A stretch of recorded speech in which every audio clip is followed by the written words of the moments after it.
انس بن مالک رضی اللہ تعالیٰ عنہ فرماتے ہیں کہ نبی اکرم صلی اللہ علیہ وسلم نے اللہ تعالیٰ سے دعا کی. دعا کے الفاظ یہ تھے کہ اللہم احینی مسکینا، اے اللہ مجھے مسکین ہی زندہ رکھ، وَأَمِتْنِی مسکینا، اور مجھے موت بھی مسکینی کی حالت میں دینا،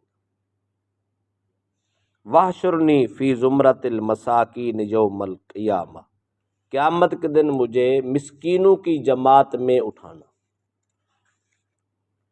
فقالت عائشہ لما یا رسول اللہ، حضرت ام المومنین عائشہ صدیقہ نے پوچھا یا رسول اللہ ایسا کیوں؟ زندگی بھی مسکینی کی، موت مسکینی کی، حشر بھی مسکینوں کے ساتھ، ایسی دعا کیوں کرتے ہیں؟ نبی اکرم صلی اللہ علیہ وسلم نے فرمایا انہم یدخلون الجنت قبل اغنیائہم ب40 خریفا، فرمایا اس لیے کہ مساکین جو ہوں گے وہ امیروں سے 40 سال پہلے جنت میں داخل ہوں گے. تو میں محمد جنتیوں کو پسند کرتا. پھر سرکار نے نصیحت فرمائی، فرمایا یا عائشہ تو لا تردی مسکینا، کبھی کوئی مسکین تیرے دروازے پہ آئے تو اس کو خالی نہیں لوٹانا. ولو بشق تمرۃ، اگرچہ تیرے پاس کھجور کا ایک ٹکڑا بھی ہو، نہ مکمل کھجور بھی نہ ہو، کھجور کا ایک ٹکڑا ہو تب بھی دے کے بھیجنا. اس مسکین غریب کو اپنے گھر سے خالی نہیں لوٹانا. دوسری نصیحت فرمائی یا عائشہ تو حب المساکین وقربیہم، عائشہ مسکینوں سے محبت کرنا، غریبوں سے پیار کرنا.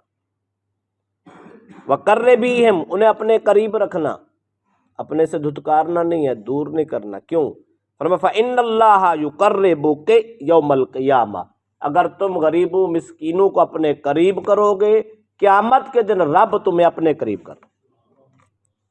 رب کا قرب مسکینوں کی محبت میں، غریبوں کی محبت میں. غریبوں سے نفرت کرنا، غریبوں کو دور کرنا اور نفرت کرنا، یہ خدا سے دور کرنا.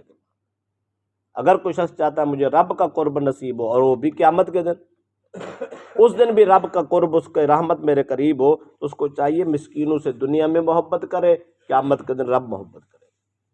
دنیا میں غریبوں کو اپنے قریب کر لے، دنیا میں آخرت میں اللہ تعالیٰ قریب کر.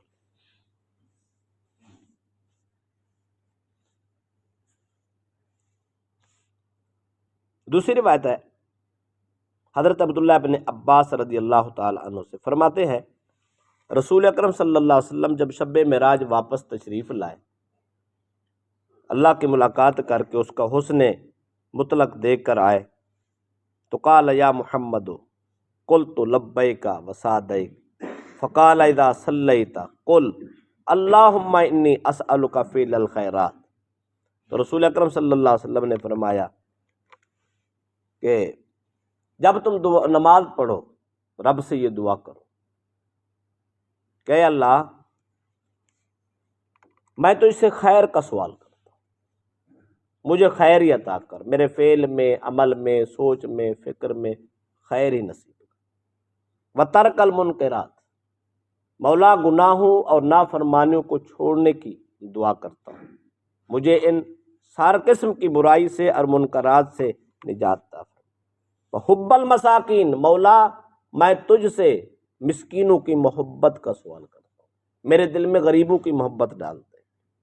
وَإِذَا أَرَدْتَ بِعِبَادِكَ فِتْنَةً فَاقْبِضْنِي إِلَيْكَ غَيْرَ مَفْتُونٍ، اے اللہ اگر تو اپنے بندوں کا امتحان لینا چاہے، آزمانا چاہے، تو مجھے آزمانے سے پہلے اپنے پاس بلا. یہ دعا سرکار دو علیہ وسلم نے شب معراج واپس آ کر یہ سکھائی ہے. فرمایا رب سے مسکینی مانگو، مسکینوں کو محبت مانگو، فتنوں سے، منکرات سے، گناہوں سے بچنے کی دعا مانگو، اور امتحانوں سے بچنے کی دعا. حضرت ابو سعید خدری فرماتے ہیں رسول اللہ صلی اللہ علیہ وسلم کو فرماتے سنا سرکار نے یہی دعا کہ اللہم احینی مسکینا وتوفنی مسکینا واحشرنی فی زمرۃ المساکین، یا اللہ زندہ بھی مسکین رکھ، موت بھی مسکینوں میں، قیامت کے دن مسکینوں کی جماعت میں اٹھانا. آگے فرمایا وَإِنَّ أَشْقَى الْأَشْقِيَاء، من اجتمع علیہ فقر الدنیا وعذاب اللہ، سرکار نے فرمایا دنیا میں سب سے بدترین بدقسمت ہے وہ شخص جو اس آدمی کی زندگی میں غربت بھی ہو اور عذاب آخرت بھی ہو۔ اس کا مطلب یہ ہے غریب بھی ہو پھر بھی گناہ کرے، مسکین بھی ہو پھر بھی رب کا نافرمان ہو۔ ایسا نہیں، بلکہ رب غریب رکھتا ہی اس لیے ہے تاکہ یہ گناہوں سے بچتا رہے، کیونکہ جب پیسہ عام ہو جاتا ہے تو بندہ فاش ہو جاتا ہے، اپنے آپ سے باہر ہو جاتا ہے، ہر قسم کا گناہ کرتا ہے، ہر قسم کی عیاشی کرتا ہے۔ تو مسکین کے پاس جب وسائل ہی نہیں ہے تو گناہ کس چیز کے، نافرمانیاں کس چیز کی؟ رب جس کو غریب رکھے، مسکین رکھے، اس کو اتنی احتیاط کرنی چاہیے کم از کم اس مسکینے کے عالم میں آخرت ستھری کر لے، آخرت اچھی کر لے۔ اس لیے غریبوں کو بدرجے اولا گناہوں سے بچنا ضروری ہے، صبر شکر کی زندگی گزارے تاکہ آخرت بھی اچھی ہو جائے۔ دنیا میں رب نے جس حال میں رکھا جو اس کو پسند ہے، یہ اللہ کے نبی کو ہی پسند ہے، اللہ کے نبی نے یہ دعائیں کی۔ آخری بات، حضرت ام المومنین عائشہ صدیقہ کے گھر میں ایک دن ایک مسکین غریب خاتون آئی، اس کے ساتھ 2 بیٹیاں تھیں۔ اس نے آ کر دروازے پہ صدا دی۔ جناب عائشہ صدیقہ فرماتے میرے گھر میں ایک کھجور تھی، صرف ایک کھجور، میں نے ان کو دے دی۔ اس ماں نے کھجور کے 2 ٹکڑے دیے، ایک ٹکڑا اس بیٹی کے منہ میں دیا، دوسرا ٹکڑا دوسری بیٹی کے منہ، ماں بھوکی کی بھوکی رہی۔ عائشہ صدیقہ فرماتے میں ششدر رہ گئی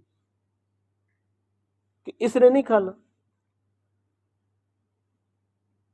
فرماتے میں اسی پریشانی کے عالم میں تھی، سرکار تشریف لے۔ سرکار نے پوچھا عائشہ کیا ہو؟ میں نے یہ واقعہ سنا، یا رسول اللہ ایسے فقیر غریب مسکین میرے دروازے پہ آیا، میں نے ایک کھجور دیا، اس نے ایسے کیا، میں حیران ہی رہ گئی کہ اپنا پیٹ کاٹ کے بچوں کو کھلا رہی ہے، نہ جانے اس کو کب نصیب۔ مسکین غریب در پہ آئے تو خالی نہیں پھیرنا، یہ سرکار کی تعلیم ہے۔ تھوڑا ہے زیادہ اس کو دے، جتنی توفیق اتنا دے۔ خدا جانے اس کے آمد میں کوئی راز ہو، خدا نے کیوں تیرے در پہ بھیجا ہے، اور کیوں تیرے در پہ سوال ہی دروازے کھٹکا رہا ہے، کیوں سوال کر رہا ہے؟ ممکن ہے تیرے رزق میں غریب کا حصہ ہو، اس کا ادا کر۔ ممکن ہے اس سے کوئی ایسی دعا نکل جائے تیری آخرت سنور جائے۔ ممکن ہے رب نے کسی راز کے لیے بھیجا ہو، تیرا امتحان ہو، کہیں فیل نہ ہو جائے۔ یہ ساری باتیں سوچ کے غریبوں مسکینوں فقیروں کو